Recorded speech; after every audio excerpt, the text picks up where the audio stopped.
আপোনালোকক এতিয়া দেখাম আমাৰ জহিন গাঁও পঞ্চায়তৰ কি অৱস্থা হৈছে আজিৰ ধুমুহা বৰষুণত। এইখিনি দৃশ্য চাওক আমাৰ জহিন কয়লামাৰী বাগান। ইয়াৰ গছ গছনি কিদৰে ৰাস্তাত পৰি আছে।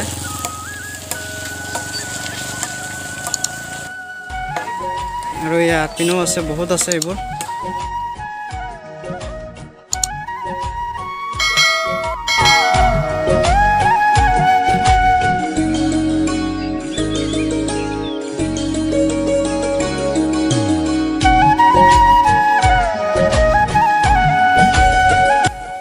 যিমানটো হৈছে আৰু ইমানটো পানী হ'লে দলংখনো লৈ যাবগৈ।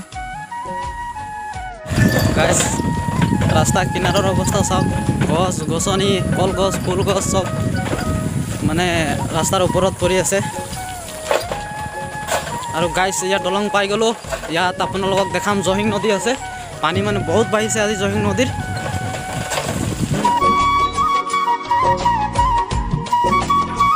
আৰু মানে গাইছ, এয়া দলঙৰ ওপৰত আহি গ'লোঁ। আৰু এই চাওক নদী, পানী মানে তামাম পানী হৈছে, বহুত বাঢ়িছে। শব্দ আপোনালোকে শুনিবলৈ পাইছে চাগে, কেনেকুৱা শব্দ হৈ আছে।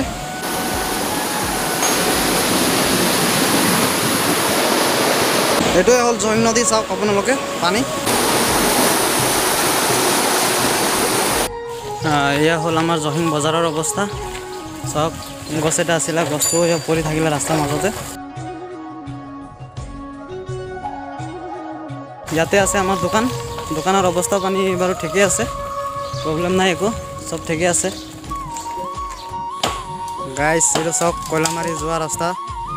মানে বহুত ডাঙৰ গছ আছিলে এজোপা, চব ভাঙি পৰিল আৰু একদম ৰাস্তাৰ মেইন ৰাস্তাতে পৰি আছে। এয়া মানুহ লাগি গ'ল গছ কাটিবলৈ, কাটি আছে। আৰু আগত বোলে বহুত গছ পৰি আছে, যাব নোৱাৰি বোলে চাইকেল লৈ। তেন্তে চাওঁ, অলপ কোচিছ কৰি চাওঁ আপোনালোকক দেখাবলৈ পাৰোঁ নে নোৱাৰোঁ। আপোনালোকে ভিডিঅ'টো চাই থাকক সকলোৱে। গাইছ চাওক, মানে ইয়াৰ অৱস্থা নাই। লাইনৰ তাঁৰ খুঁটি চব উঘালি পৰি আছে। চব কিমান ডাঙৰ গছ পৰি আছে, গোটেইখিনি মানে লাইনৰ ৱাৰ তাঁৰ চাৰ ছিঙি অৱস্থা নাইকিয়া আৰু। এইটো আমাৰ কয়লামাৰী গাঁও পঞ্চায়তৰ সন্মুখত, মানে চাওক কি অৱস্থা হৈছে গছ পৰি। আৰু এইখিনিতে আমাৰ কয়লামাৰী গাঁও পঞ্চায়ত আছে। আপোনালোকক এতিয়া দেখাম আমাৰ জহিন গাঁও পঞ্চায়তৰ কি অৱস্থা হৈছে আজিৰ ধুমুহা বৰষুণৰ।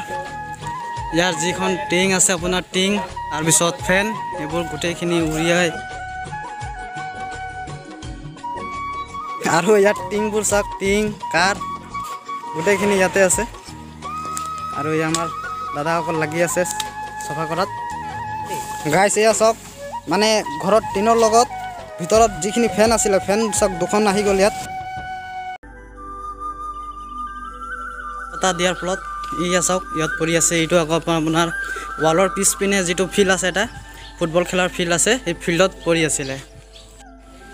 ইয়া চাওক ঘৰৰ অৱস্থা কি হৈ আছে, টিং পাতৰ অৱস্থা নাই। আৰু ইয়াৰ মেইন ভিতৰৰ আপোনাৰ এইখিনিৰ পৰা এইখিনি, এইটো চাইড সেইটো চাইড, দুটা চাইডৰ টিং পাত গোটেইখিনি মানে অৱস্থা নাইকিয়া কৰিলে, বেয়া কৰি দিলে। আপোনাৰ অনুমান কৰক, ইয়াৰ পৰা টিং পাতবোৰ উৰিয়াই নি আপোনাৰ সেই তাত পেলাই থৈছে। সেইটো বাহিৰত আছিলে, বাহিৰৰ পৰা আকৌ অলপ আগত মানুহকেইজনমানে লাগি ভিতৰত ভৰালে। ইয়াৰ ভিতৰত অৱস্থা হৈ আছে, পানী আৰু এইবিলাক চব ভাঙি চুৰমাৰ হৈ গ'ল। জহিন গাঁও পঞ্চায়তৰ মানে বহুত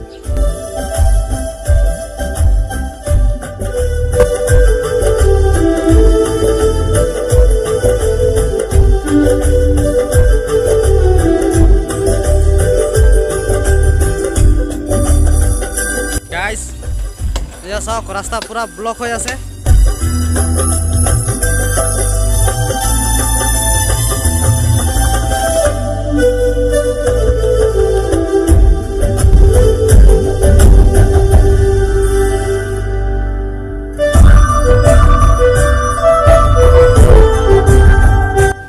আৰু এতিয়া মই দাদাহঁতৰ ঘৰত আছোঁ। আৰু দাদাহঁতৰ ঘৰত আহি চালোঁ, আমলখি গছজোপা মানে উঘালি পৰি আছে।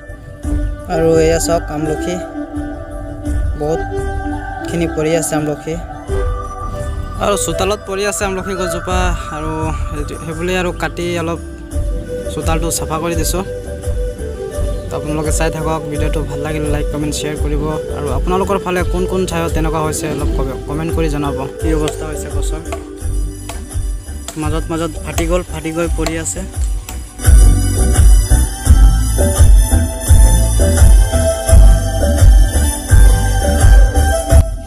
আপোনালোকে এইটো দৃশ্য চাওক, এইটো কয়লামাৰী গীৰ্জাঘৰ হয় আৰু আমি গীৰ্জাঘৰৰ সন্মুখত আছোঁ।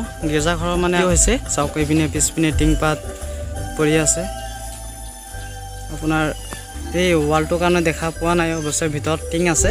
এই টিং চাওক আপোনাৰ বাহিৰতো পৰি আছে। আৰু এইটো জগাটোৰ নামো হৈছে কয়লামাৰী গীৰ্জা লাইন বুলি কয়।